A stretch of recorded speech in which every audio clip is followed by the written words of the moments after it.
what are the things you use to stay encouraged? Yeah.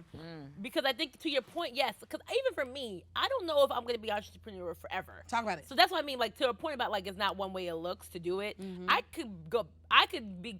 My purpose could lead me to have to go back and do it within a corporation again. Yep. And I would still feel like I'm fully operating within it. You know what I mean? It takes different shells, like mediums, all these things.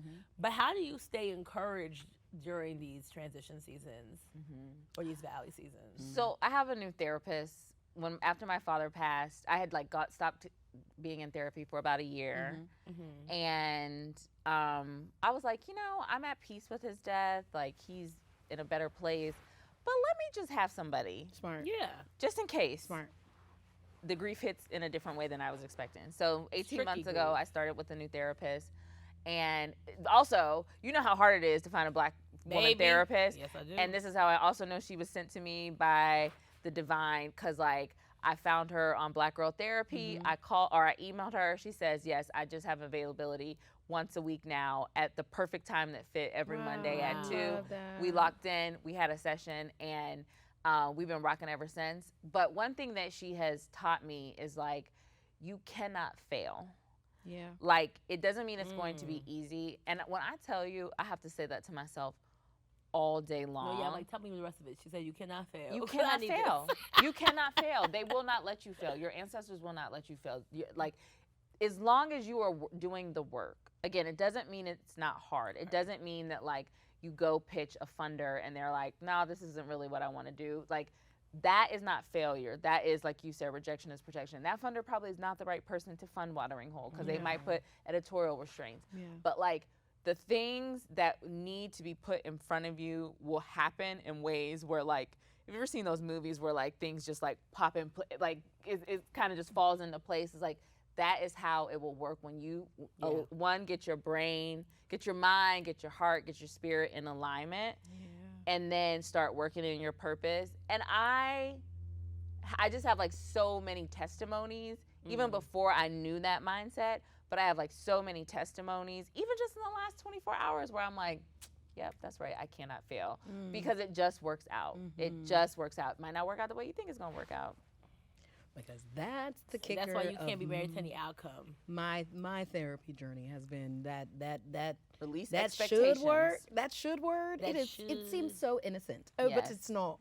Oh, but it's not. There's an accent. There you I love it. There's something to be said about telling yourself that your life as is not good enough, and the should of it all, like, oh, I should have made it here by now. I should have this. Oh, baby, when I turned 30, the should season I was in was just full on, like, this isn't good enough. I don't have a man. I don't have a baby. I don't have a house. I don't have this.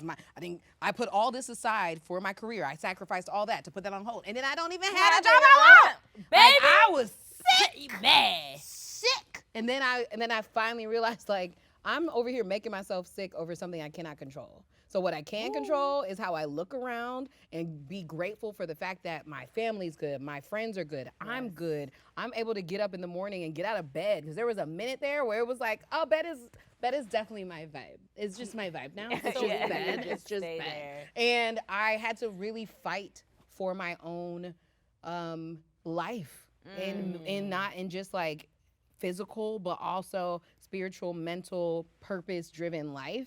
And I had to learn to say, Lord, I trust you. And like the affirmations, the daily affirmations I say really helped build the foundation of the mindset that I have now, where it's like, as a journalist, you learn not to be the story, you learn not to create, you learn to follow things. And for so long, like, God was giving me these, like, you are the person that's supposed to be in the driver's seat of your life. I just was like, no, I'll just stay in the passenger seat. And now I'm finally able to be like, oh, I can create the things I want to see. I can have the conversations I want to have. I do want to do things like that. So let me get into the driver's seat. And that only is because, like, every day I say, the Lord is my shepherd, I lack nothing. I'm exactly where I'm supposed to be. I am a perfect expression of God's creative genius. Like, all those different things help me to just find the balance and the stage to go do what God has asked me to do. And then I'm like, oh, okay, Lord. Another thing? I don't know how to do this either. But okay. I've had